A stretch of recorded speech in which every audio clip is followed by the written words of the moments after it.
तो आप ये बताइए कि तेलंगाना में जो म्यूनसिपल इलेक्शन चल रहा है उसमें मुस्लिम वोटर्स का अभियान क्या है? अल्हम्दुलिल्लाह तेलंगाना रियासत के जो बल्दिया इंतखाबात है अजला में खुसूसन मैं आदाब नाजरीन, INT टुडे न्यूज़ में आपका खैर मकदम है। पेश है ये खास खबर खास आपके लिए। अगर आपने हमारे चैनल को सब्सक्राइब नहीं किया है तो आपको यहाँ सब्सक्राइब बटन दिख रहा है, उसे क्लिक करिए और सब्सक्राइब कीजिए और साथ ही साथ बेल आइकॉन को भी क्लिक करिएगा जिससे कि आपको ताज़ा अपडेट मिलते रहे। नाजरीन अस्सलाम वालेकुम। आज हम आपको बात करा रहे हैं एडवोकेट वहीद अहमद साहब से, जो कि TRS के बुनियादी कारकुन भी है और बोर्ड के मेंबर भी है। आज इनसे जानते हैं कि तेलंगाना के म्यूनसिपल इलेक्शन के ताल्लुक से क्या चल रहा है। तो आप ये बताइए कि तेलंगाना में जो म्यूनसिपल इलेक्शन चल रहा है उसमें मुस्लिम वोटर्स का अभियान क्या है? अल्हम्दुलिल्लाह तेलंगाना रियासत के जो बल्दिया इंतखाबात है अजला में खुसूसन मैंने खुद डोर टू डोर तकरीबन 4 अजला को अब तक मैं विजिट कर चुका हूँ।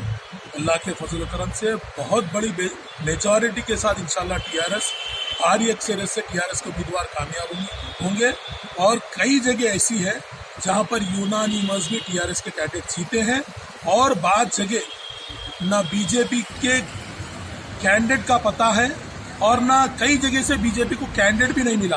बीजेपी और कांग्रेस जो आज कांग्रेस तो आपस में लड़ाई झगड़े और इंतशार में मुब्तला है। इंशाल्लाह इस बार इस बल्दिया इंतखाबात में हमारे वर्किंग सदर KT रामाराव की साहब की सदारत में इंशाल्लाह बम्पर मेजॉरिटी के साथ पूरे बल्दिया अजला के तमाम बल्दियात पर गुलाबी परचम लहराएगा। इंशाल्लाह TRS के उम्मीदवार भारी अक्सरियत से वहाँ कामयाब होंगे, क्योंकि TRS का जो इस्कीमात है, जो कारकर्दगी है, अल्लाह के फजल करम से अवाम बहुत खुश है। क्योंकि आसरा पेंशन के नाम पे कई ऐसे खानदान हैं जिन्हें महीना बिला किसी रुकावट के 3-3 हज़ार रुपये आ रहे हैं। शादी मुबारक के नाम पर और कल्याणा लक्ष्मी के नाम पर अल्लाह के फजल करम से कई खानदान मुस्तफिद हो रहे हैं। और ये नहीं बल्कि KCR साहब ने न सिर्फ एक बड़े पैमाने पर तालीमी इनकलाब जो बर्पा किया है, इससे रियासत की आवाम बहुत ज़्यादा खुश है। इंशाल्लाह हमारी रियासत में आज नहीं बल्कि इंशाल्लाह हमारा तो ये चैलेंज है कि 20 साल तक ज़रूर इस रियासत पर गुलाबी परचम रहेगा।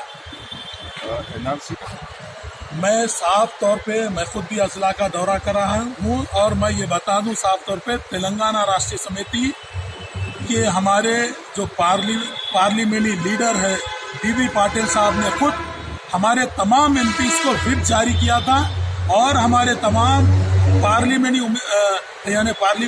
MP साहिबान ने इस बिल की सख्ती से मुखालिफत करते हुए इसकी मुखालिफत में वोट दिया है और हम इस बिल के सख्त मुखालिफ हैं। और जहाँ तक मेरी रियासत के वजीर आला कल्वकुंतला चंद्रशेखर राव साहब का सवाल है, वो एक सेकुलर लीडर है, मुसलमानों के साथ एक मोहब्बत रखते हैं, मुसलमानों के बुजुर्गाने दिन के साथ एक अकीदत रखते हैं और मैं समझता हूँ मेरी रियासत के वजीर आला 100% CAA और NRC के खिलाफ है। और लेकिन मुसलमानों को ये भी सोचना होगा कि ये इंतखाबात में कांग्रेस मुकाबले में है ही नहीं। और जहाँ तक मुसलमान ये सोचे, अगर ज़रूरी मुसलमान अगर लचक महसूस करे तो मैं ये समझता हूँ इससे बीजेपी को फ़ायदा होगा, क्योंकि मुसलमानों को यूनाइटेड तरीके के साथ TRS के उम्मीदवार को जिताने से इस रियासत अमन की रियासत रहेगी, सेकुलर रियासत रहेगी। इंशाल्लाह गुलाबी परचम जो आज मुसलमानों के जो स्कीमात है माइनॉरिटीज़ के लिए जो काम कर रही है, हिंदुस्तान में किसी रियासत में ऐसा काम नहीं है। और आवाम भी बहुत खुश है। तेलंगाना के जितने वोटर्स हैं उनके रुझान में सब जनों को KCR साहब पसंद है और इंशाल्लाह TRS के उम्मीदवार ज़रूर जीतेंगे। और हम NRC, NPR और CAA के सख्त मुखालिफ है, क्योंकि हमने पार्लियामेंट में ये साबित कर दिया कि जैसा जगन के वैसा हमने डबल रोल अदा नहीं करा। हमने कई पार्टीज जो डबल रोल अदा करे, जैसा नीतीश कुमार है, पार्लियामेंट में वोट सपोर्ट में दिए और यहाँ मुखालिफ, हमने पार्लियामेंट में ही हमारा मौक़िफ़ जाहिर कर दिया। इंशाल्लाह ये इंतखाबात के बाद आप ये भी देखेंगे कि मेरी रियासत के वजीर आला खुलकर बताएंगे NRC के और CAA के खिलाफ इंशाल्लाह। मैं तमाम तेलंगाना आवाम से इस बात की अपील करूंगा, खुसूसन अक़लियतों से और मुसलमानों से, आप अपना एक एक वोट किसी बहकाव में मत आइए, क्योंकि ये सीए का जो चक्कर शुरू हुआ आसाम से, ये सबसे पहले करने वाली कांग्रेस है। क्योंकि सीएए को अगर बिल बनाकर पार्लियामेंट तक लाने में देर हुई, लेकिन लाने में सबसे बड़ा रोल कांग्रेस का रहा, क्योंकि आसाम में बीजेपी हुकूमत आने के चंद ही महीनों में बिल पार्लियामेंट में आ चुका था।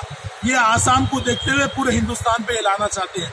ये असल कांग्रेस और बीजेपी की मिली भगत है, क्योंकि आपने देखा होगा निजामाबाद में कांग्रेस का एमपी जो खुद अपने जबान से ये अल्फाज कहता है कि बीजेपी को वोट डालो। आपने देखा होगा यही कांग्रेस की वजह से आज रियासत में 4 बीजेपी के एमपी कांग्रेस की वजह से बीजेपी के एमपी जीते हैं, क्योंकि कांग्रेस एक तरफा बीजेपी को सपोर्ट कर रही है। मैं तमाम वोटर से, तेलंगाना आवाम से इस बात की ख्वाहिश करूंगा, अगर आप तेलंगाना एक अमन का गहवारा है, तेलंगाना के चीफ मिनिस्टर एक अक़लियती दोस्त चीफ मिनिस्टर है, आप चीफ मिनिस्टर साहब के हाथ मजबूत कीजिए। इंशाअल्लाह ये तेलंगाना रियासत हमेशा अमन और गंगा जमुना तहजीब वाली रियासत रहेगी।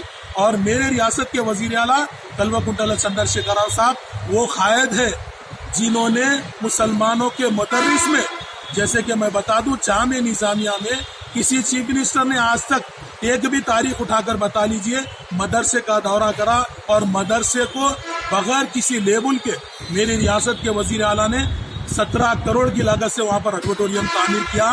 मेरे तमाम मसाजिद के हम सब मुसलमानों के आयमा दे सकी, बीजेपी को तो दे ही नहीं सकती। मैं अक़लियतों से किसी के बहकाव में मत आइए, यूनाइटेड होकर 22 तारीख के दिन कार के निशान को भारी अक्सरियत के साथ अगर आप वोट देंगे, कई मुस्लिम उम्मीदवारों को भी टीआरएस ने उतारा है। मैं आपसे अपील करता हूं, ऐवानों में हमारी नुमाइंदगी को बढ़ाया जाए, सेकुलर उम्मीदवारों की नुमाइंदगी को बढ़ाया जाए, ज़ाफ़रानी परचम से इस रियासत को महफूज किया जाए। और मैं तमाम आवाम से, खुसूसन मेरी ख़वातीन बहनों से, माओं से इस बात की अपील करूंगा, 22 तारीख के दिन कार के निशान का बटन दबाइए या फिर वोट डालिए। अगर बैलेट पेपर है तो मैं आपसे अपील करता हूं, इंशाअल्लाह मेरी रियासत के वज़ीर आला हमेशा आपके दुख दर्द में रहेंगे और आपकी तरक्की के लिए, आपके डेवलपमेंट के लिए, इस रियासत को नंबर 1 रियासत बनाने के लिए हमेशा हम सब मिलकर काम करते रहेंगे। जय तेलंगाना।